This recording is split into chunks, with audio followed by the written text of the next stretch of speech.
Hi friends, ಎಲ್ಲರಿಗೂ ನಮಸ್ಕಾರ. ಇಂದು ಎಲ್ಲ ಕಡೆ ವೈಕುಂಠ ಏಕಾದಶಿಯ ಸಂಭ್ರಮ ಮನೆ ಮಾಡಿದೆ. ಇದು ಭಗವಾನ್ ಮಹಾವಿಷ್ಣು ನಿದ್ರೆಯಿಂದ ಎಚ್ಚರವಾಗಿ ಮುಕ್ಕೋಟಿ ದೇವತೆಗಳಿಗೆ ದರ್ಶನ ಕೊಟ್ಟ ಪುಣ್ಯ ದಿನ. ಆದ್ದರಿಂದ ಮುಕ್ಕೋಟಿ ಏಕಾದಶಿ ಅಂತ ಕೂಡ ಕರೀತಾರೆ. ಜೊತೆಗೆ ಇಂದು ಮಹಾವಿಷ್ಣು ಮುರ ಎಂಬ ರಾಕ್ಷಸನನ್ನು ಏಕಾದಶ ಎಂಬ ತನ್ನ ಆಯುಧದಿಂದ ಸಂಹಾರ ಮಾಡಿದ ದಿನ. ಕ್ಷೀರಸಾಗರ ಮಂಥನ ಮಾಡಿ ಅಮೃತ ಉದ್ಭವವಾದ ದಿನ. ಹಾಗೆ ಪಿತಾಮಹ ಭೀಷ್ಮರು ವಿಷ್ಣು ಸಹಸ್ರನಾಮವನ್ನು ಬೋಧಿಸಿದ ದಿನ. ಆದ್ದರಿಂದಲೇ ವೈಕುಂಠ ಏಕಾದಶಿಯಾಗಿದೆ. ಏಕಾದಶಿ ವ್ರತ ಮಾಡುವುದರಿಂದ ಪಿತೃದೋಷ ಕೂಡ ಪರಿಹಾರ ಆಗುತ್ತದೆ. ಆದ್ದರಿಂದ ಇದನ್ನು ಮೋಕ್ಷದ ಮತ್ತು ಪುತ್ರದ ಏಕಾದಶಿ ಅಂತ ಕೂಡ ಕರೀತಾರೆ. ಇಂದು ಸೂರ್ಯೋದಯಕ್ಕೂ ಮೊದಲೇ ಎದ್ದು ಸ್ನಾನ ನಿತ್ಯ ಕರ್ಮಗಳನ್ನು ಮುಗಿಸಿ ವೆಂಕಟೇಶ್ವರ ಅಥವಾ ಕೃಷ್ಣನ ಫೋಟೋ ಅಥವಾ ವಿಗ್ರಹ ಇಟ್ಟುಕೊಂಡು ಪೂಜೆ ಮಾಡಿ ವಿಷ್ಣು ಸಹಸ್ರನಾಮವನ್ನು ಪಠಿಸಬೇಕು.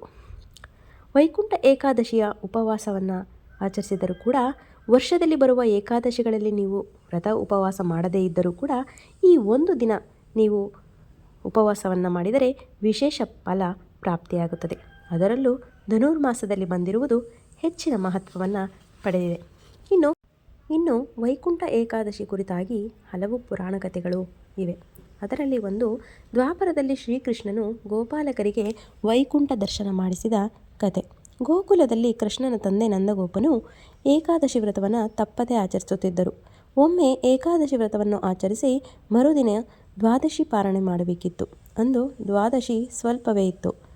ಬೇಗ ಸ್ನಾನ ಮಾಡಿ ಬಂದು ಪೂಜಾ ಕಾರ್ಯಗಳನ್ನು ಮುಗಿಸಿ ಪಾರಣೆ ಮಾಡಬೇಕೆಂದು ಬೆಳಗಿನ ಜಾವಕ್ಕೂ ಮೊದಲೇ ಯಮುನಾ ನದಿಗೆ ಸ್ನಾನಕ್ಕೆ ಹೋದರು.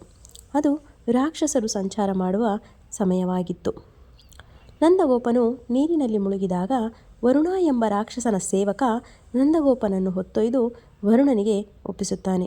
ಇತ್ತ ಗೋಕುಲದಲ್ಲಿ ಸ್ನಾನಕ್ಕೆ ಹೋದ ನಂದಗೋಪಾಲ ಇನ್ನೂ ಬಂದಿಲ್ಲವೆಂದು ಊರು ತುಂಬ ಹರಡಿತು. ಚಿಂತಿತರಾದ ಗೋಪಾಲಕರು ಬಲರಾಮನಿಗೆ ಹೇಳಿದರು. ಈ ವಿಷಯ ಶ್ರೀಕೃಷ್ಣನಿಗೂ ತಿಳಿಯಿತು. ಗೋಪಾಲಕರಿಗೆ ಚಿಂತೆ ಮಾಡಬೇಡಿ, ನನ್ನ ತಂದೆಯನ್ನು ಕರೆತರುತ್ತಾರೆ ಎಂದು ವಚನ ಕೊಡುತ್ತಾನೆ. ನಂತರ ವರುಣಲೋಕಕ್ಕೆ ಬರುತ್ತಾನೆ. ವರುಣಲೋಕದಲ್ಲಿ ಶ್ರೀಕೃಷ್ಣನನ್ನು ಕಂಡು ನಮಸ್ಕಾರ ಮಾಡಿದನು. ಶ್ರೀಕೃಷ್ಣನನ್ನು ಪ್ರಾರ್ಥಿಸಿ ವಿಶೇಷ ಆಧಾರಾತಿಥ್ಯ ಮಾಡಿ ಗೌರವಿಸಿದರು. ಹಾಗೂ ವರುಣ ರಾಕ್ಷಸನು ತನ್ನ ಸೇವಕನು ತಿಳಿಯದೆ ಮಾಡಿದ ಕೃತ್ಯಕ್ಕಾಗಿ ಕೃಷ್ಣನಲ್ಲಿ ಕ್ಷಮೆ ಕೂಡ ಯಾಚಿಸ್ತಾನೆ. ತೃಪ್ತಿ ಹೊಂದಿದ ಶ್ರೀಕೃಷ್ಣನು ತನ್ನ ವಿವಿಧ ರೂಪಗಳ ದರ್ಶನವನ್ನು ಕೊಡ್ತಾನೆ.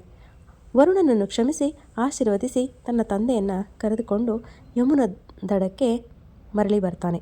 ನಂದಗೋಪನು ವರುಣಲೋಕದಲ್ಲಿ ಕಂಡ ದೃಶ್ಯವನ್ನು, ಶ್ರೀಕೃಷ್ಣನ ವಿವಿಧ ರೂಪಗಳ ದರ್ಶನ ಕೊಟ್ಟಿದ್ದು, ಅಲ್ಲಿನ ಅತಿಥಿ ಸತ್ಕಾರ, ಕೃಷ್ಣನಿಗೆ ಉಪಚಾರ ಮಾಡಿದ್ದು ಎಲ್ಲವನ್ನೂ ಕಣ್ಣಿಗೆ ಕಟ್ಟಿದಂತೆ ಹೇಳುವುದನ್ನು ಭಕ್ತಿಯಿಂದ ಕೇಳಿದ ಗೋಪಾಲಕರು ತಮಗೆ ಮಾತ್ರ ಕೃಷ್ಣನ ವಿವಿಧ ರೂಪದ ದರ್ಶನ ಭಾಗ್ಯ ಇಲ್ಲವಾಯಿತು ಎಂದು ಬೇಸರಪಟ್ಟರು. ಇದನ್ನು ತಿಳಿದ ಶ್ರೀಕೃಷ್ಣ ಗೋಪಾಲಕರಿಗೆ ಯಮುನಾ ತೀರ್ಥದ ಬ್ರಹ್ಮಕುಂಡದಲ್ಲಿ ಸ್ನಾನ ಮಾಡಿ ಬರಲು ಹೇಳಿದನು. ಎಲ್ಲ ಗೋಪ ಬಾಲಕರು ಯಮುನೆಯ ಬ್ರಹ್ಮಕುಂಡದಲ್ಲಿ ಸ್ನಾನ ಮಾಡಿ ಬಂದರು. ಶ್ರೀಕೃಷ್ಣನು ಗೋಪ ಬಾಲಕರಿಗೆಲ್ಲ ತನ್ನ ವಿವಿಧ ರೂಪಗಳ ದರ್ಶನವನ್ನು ಮಾಡಿಸಿದನು. ಹೀಗೆ ಗೋಪ ಬಾಲಕರು ಶ್ರೀಕೃಷ್ಣನ ದಿವ್ಯ ರೂಪದ ದರ್ಶನವನ್ನು ಕಣ್ತುಂಬಿಕೊಂಡರು.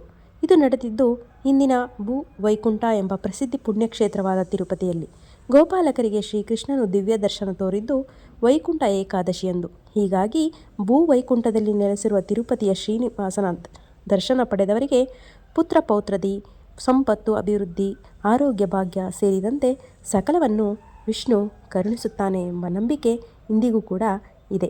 ಇದಾಗಿತ್ತು ವೈಕುಂಠ ಏಕಾದಶಿಯ ಕುರಿತಾದ ಒಂದು ಪುರಾಣದ ಕತೆ.